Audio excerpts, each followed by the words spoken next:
Welcome to Sustaining Youth, the podcast. And what we're exploring on this podcast, wellness and balance, movement, and aging well. And I'm your host, Timothy Burns. We're coming to you from Madeira, Ohio today at my spa, Timothy's A Spa.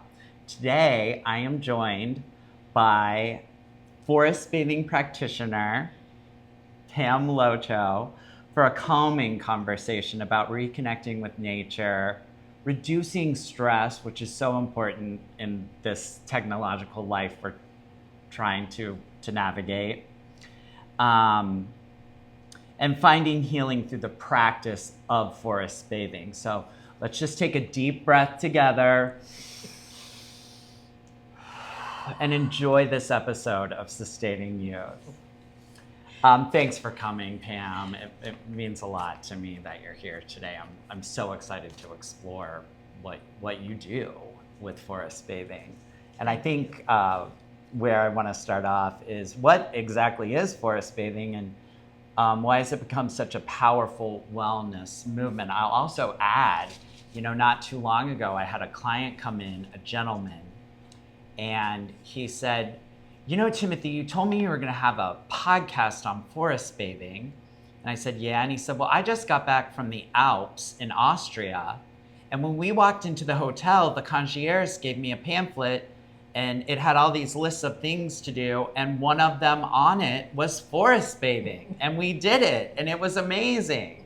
So let's explain to everybody what it actually is. Sure. Well, first of all, thank you for having me on Absolutely. your podcast. And I've loved learning about you and all the celebrities that you've worked with over the course of your careers. So thank you.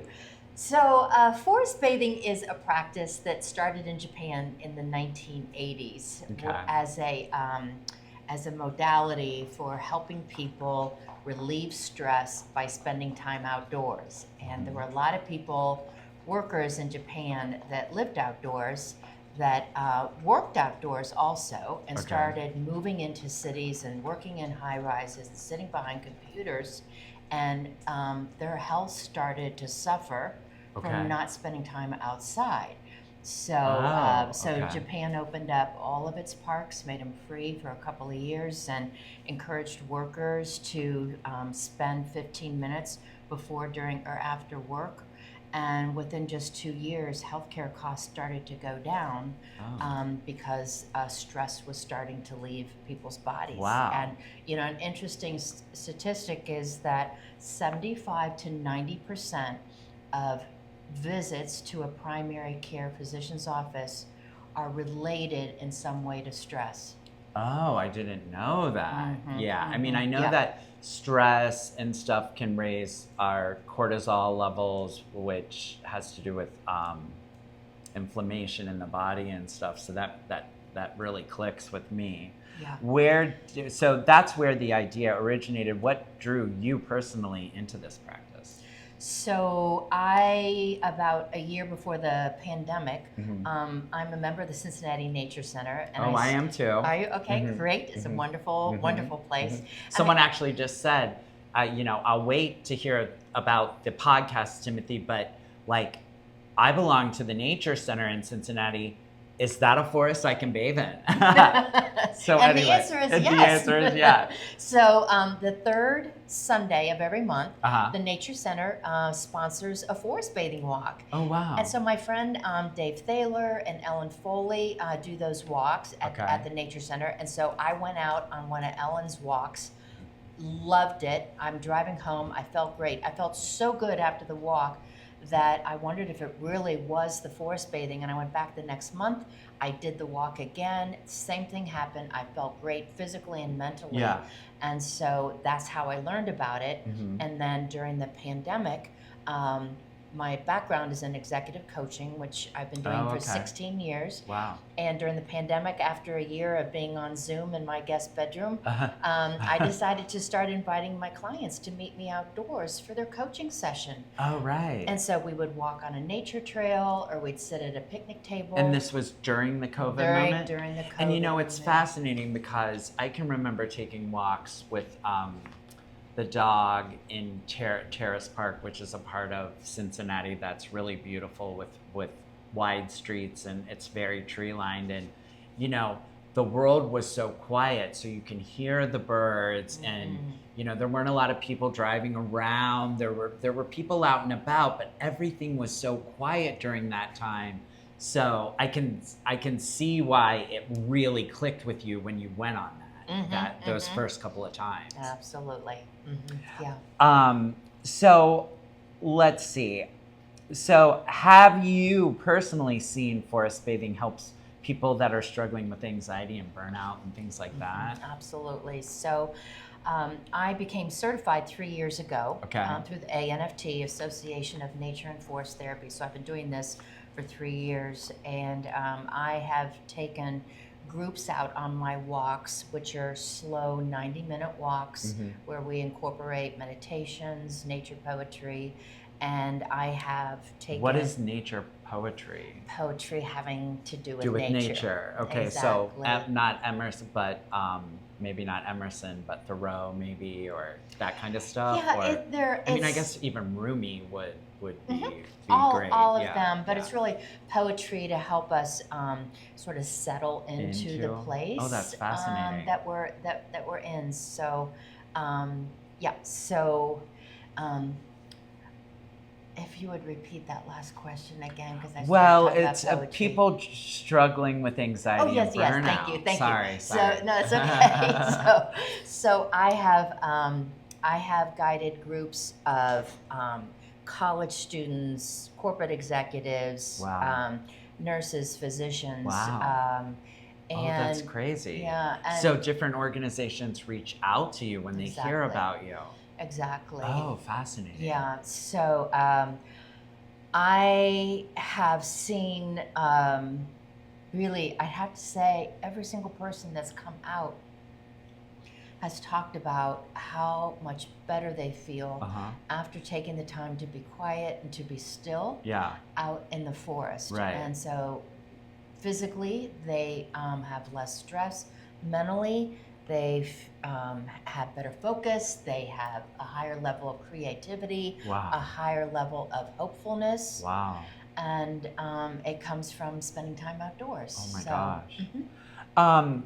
And, you know, we are craving nature and quiet more than ever.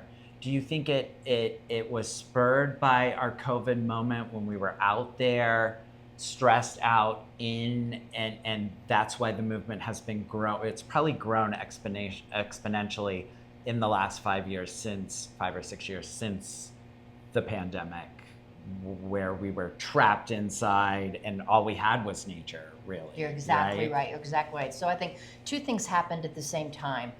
This practice that started in Japan in the 1980s in Asia has traveled to Europe, like you were talking about your client in the Alps. It's very popular in Europe, and it came to the United States about 15 years or so ago, and I have watched this practice absolutely explode. My own personal practice has tripled in 3 years, and I think it's because two things. One, there's more and more research about what happens to our minds and our bodies when we step outside, but also COVID, we just naturally gravitated towards the outdoors. And once people got outside, they were reminded of how good that felt. Right. So those two things happening at the same time, I think, is what has helped this practice explode. So, it definitely has, would you say, and can you explain why you think, a very spiritual side to it? Yeah. So really, no matter what you practice in your spiritual life, forest bathing can be very beneficial in that when you are standing outside, ideally in a tree canopied area on a nature trail, you slow down and you're still, it really helps you to kind of go inside. Okay. And I think it helps us have an even more expansive mind when it comes to our spirituality. I think in that moment when we are present, when we are still, is when we can sense the spirituality in us and around us. Yeah. And you're moving slowly through the forest so as to not kick in your adrenaline, kick in any of those kind of things, so that you stay in sort of, invoking the vagus nerve and getting very calm into yourself, right? You're exactly right. So the forest bathing walks are typically 12 people at the most. Sometimes I'll bring another guide in and do up to 24. Okay. But it's a 90-minute walk. It's very slow. We walk single file. We stop for meditations or poetry. But it is not about identifying trees and flowers. We're not out there to see how many steps can we get. Right. It is about learning how to slow down and to reawaken our 5 senses. So when I take people out, we'll stop, and when we close our eyes, we tend to hear birds, or I try to find bodies of water, like creeks. So 2 of the most soothing sounds to the ear are songbird and moving water. Okay. And our nose, when we pick up the scent of soil or the trees, that helps to relax. And then the trees are like releasing the I forget what it's called, especially like the pine trees. You're exactly right. Yeah, which are a stress reducer, right? They are. And the other benefit of being outside and breathing in the air where there's a lot of trees is that trees release an oil called phytoncides. And phytoncides is the system that a tree uses to stay healthy. It fights off fungus, it fights off bugs. Wow. So it releases that through the trunk of the tree and the leaves. So we're out there and we're breathing in phytoncides. It does help to relieve stress, but another major benefit is that it helps to strengthen our immune system. Really? So it helps to build what are called NK killer cells, which fights off infection. Wow. They've done research where they've put cancer oncology patients in a hotel room with a diffuser with a phytoncide. I read that study. Exactly. Yes, I and saw it that shows study, that it has strengthened their That's immune just system. mind-blowing. Yeah. So can you just you touched on it a little bit. What are the most profound emotional breakthroughs during a session? If you could just give us 1 or 2 examples. Yeah. I mean, do people get emotional? I mean, what do you see? You're exactly right. The people that I take out, when we get out into the woods and we slow down, it tends to break down some barriers, and we tend to release some emotions that we just have been moving so fast we haven't had time to process, or we haven't had time to speak about those. And a couple of great examples, one just happened a couple weeks ago. I took a group of military veterans out on a forest bathing walk. And at the end of a forest bathing walk, we do a gratitude community circle, and we share what came up during the walk. And one of the veterans said, "I meditate daily indoors, but being outside and meditating here in the woods, it was a much stronger practice, and I feel even better meditating outdoors than I have when I've been inside." Yeah. And so another example I'd give you is during COVID, I took a group of COVID nurses out on a forest bathing walk during COVID. And I can only imagine the PTSD, the post-traumatic stress disorder they were probably going through. Yeah. Well, you could see it, you could feel it when they got out of their cars at the nature center. And then we went out, we did a 2-hour walk and came back. And at the end of the 2-hour walk, their whole bodies had changed. They were more relaxed. They were smiling.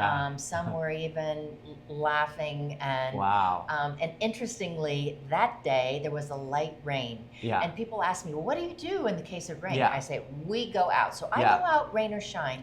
And I love walks in the rain because of the analogy of cleansing, Yeah. renewal, Yeah, healing. I do too. I don't mind a light rain on a walk in a forest. Like It's it beautiful. does feel cleansing. I never thought about it that way, but you're right. It does feel cleansing. And there's also like an aroma in the air mixing with the plants and everything that kind of can be. I was on a walk the other day during the light rain, and I was walking on this not public trail not far from here, immersed there was a honeysuckle on each side of me, and just the release of that, it was just such a beautiful aroma. So I can see how, and like I like to go on walks in the forest in the snow too. I know some people of a certain age that might be a little, depending on how you get to the trail or whatever, people might be a little worried about that. Do you go in the snow? Oh, yes, I do. Yeah. And I love it. I mean, because it's so quiet. There's such a silence, right? And it's beautiful. Yeah.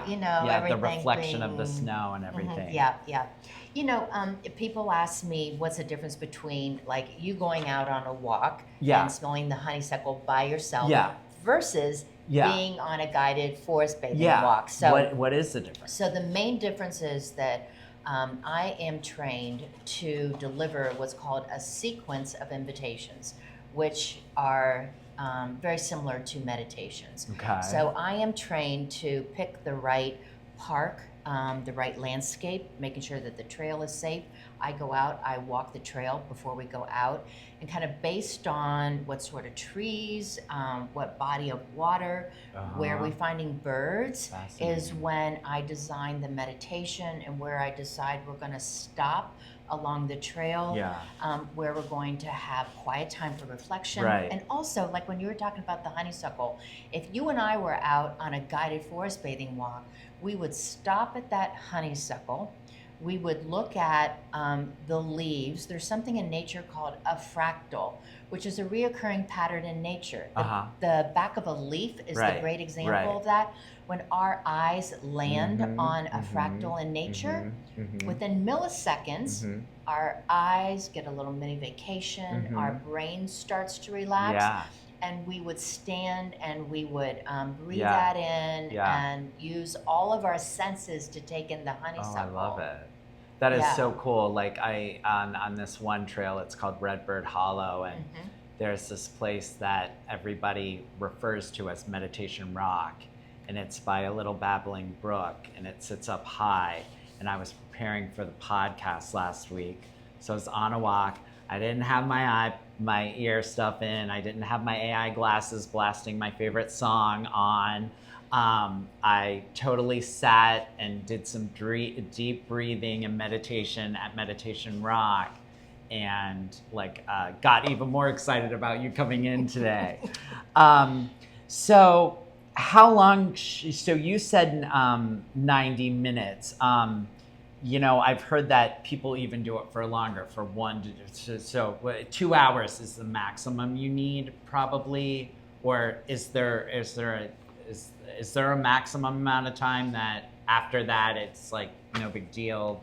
Do you know what I'm saying? Yes, I do. So after a while, there's like a diminishing return on. So, that's an interesting question. There are people that do 2-day retreats, forest bathing retreats, where they do overnight.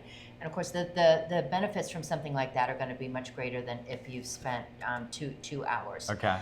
That being said, with today's, with our schedules and such, I will tell you that what I tell my clients and the people that I take out is, if there's one thing that you take away from this, is that you start every day by stepping outside.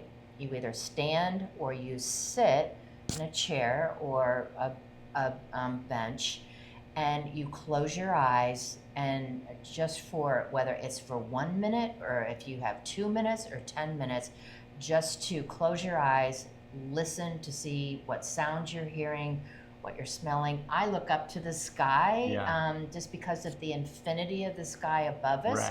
Represents all the possibilities that could happen during the course of the day. I take my tea, or my coffee out, and I just have some quiet, grounded So time. if you were a beginner, that would be a perfect way to Absolutely. start. Absolutely. Yeah. And is there anything we need to like concentrate on avoiding during a forest bathing experience? Like not concentrate on, but are there things like other than distracting your brain with technology? Yeah. So I encourage the people that I take out to either turn their phones off, or even better, leave their phone in the car, because I want their hands free. I want this to be a gift of 90 minutes Okay. where you don't have your phone. And I tell people, I'm going to watch the time. Yeah. I'm going to, you don't need to worry about the time. You're not here to accomplish anything. And you're leading, so you're not even thinking about, oh, I got to remember where I am on the trail, how to get back, or you know, your GPS system isn't kicked in, right? Exactly. So I have, people stay with me, and when they go off and do a meditation, I will call them back with a bird whistle. Okay. And I keep track of the time. I just create a very safe environment where people can just exhale and just take in all of the benefits of the healing benefits of nature. What's the most powerful bathing experience you've ever had? Well, I think it was when I went to Japan. Oh, okay. So I trained. And they have what's called sacred forests in Japan, correct? They do. So what is so beautiful about, extra beautiful. What is the Japanese word for? Yeah, I'm glad you asked that. So Shinrin Yoku is what forest bathing is called in Japan. Okay. And Shinrin is forest, Yoku is bathing. Okay. And so it's about bathing in the healing elements of the forest. That's where it started. But so I traveled to Japan 3 years ago, and being there in Japan on their walks, their trails, nature is just part of their culture. It's all around them. It is in them, and you can feel it. I mean, you can feel it and you can see it, and it was just such a beautiful experience. Wow. And I was being guided. Right. So that was a treat by for like me. a Japanese trained practitioner. Wow. Exactly. That is So cool. It That was is so cool. Mhm. Yeah.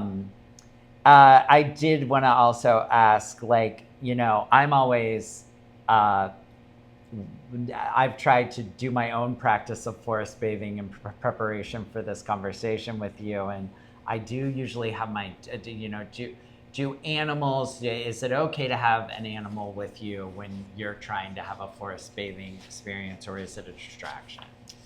So you can definitely take an animal with you, and it can be a benefit. My own personal feeling is, if you want to go out and truly absorb everything that nature has to give you. And I'm walking off leash, so she's going all around smelling everything, doing her forest bathing moment.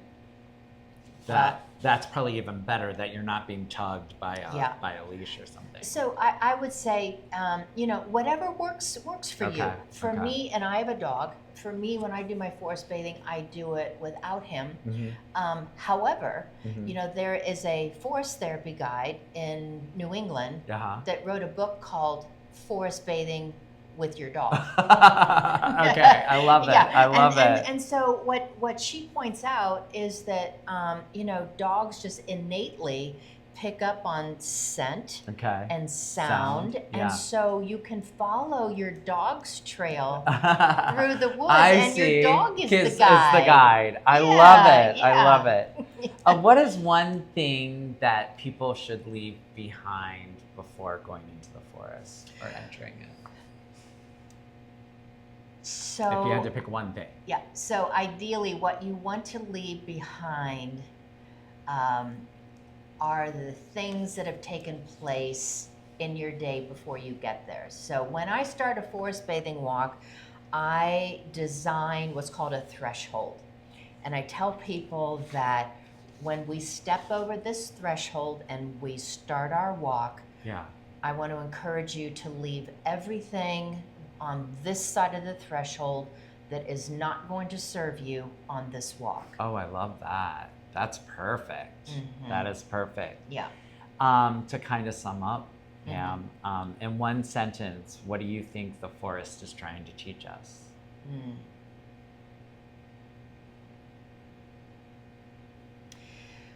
I think the forest holds so much healing opportunity for us that when we can go out and we are respectful of the place that we're in nature, that nature will return that to us by providing beautiful spaces for us to be quiet, to heal, to receive the sound of leaves that are swaying in the wind, rain that's falling on the ground. Yeah.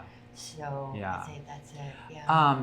And you had mentioned that we were going to share some tea, which is what you do with your groups is it at the end of the forest bathing experience? Right. So at the end of every forest bathing walk, and this is started in Japan, so this is a Japanese tradition. Okay. I set up. I have a linen with some flowers and stones and pine cones, and I make it really beautiful. And it's the last thing that we do, and I serve a tea that I have personally made with ingredients that come from the earth. Oh, wow. And so I wanted to share I would love a cup of gratitude tea with you. So today, for you, I made a cup of mint tea with some local honey. Oh, cool. And so we have that right behind us. I love it. So let's each take a Okay. cup. And I want to express my gratitude to you for inviting me to be part of your wonderful podcast and the forecast of many more podcasts to come. Well, so and the gratitude you. back to you for coming on the podcast of Sustaining Youth. Thank you so much. You're welcome. Let me taste this. Oh, that is really good. That is really good. This has been, you guys, another fascinating episode of the Sustaining Youth podcast. I'm Timothy. I hope that if today's conversation, which I have a feeling it most likely has, helped you slow down, breathe deeper, or reconnect yourself, hopefully, please, if you see my face in a little circle bobbing above us, you can hit that and press subscribe. It would just mean the world to me. So thanks for tuning in, and we will see you next time. The next podcast is going to be with a yoga and shaman practitioner. I'm sure you're probably going to be really interested in that conversation too. So from me and Pam, bye.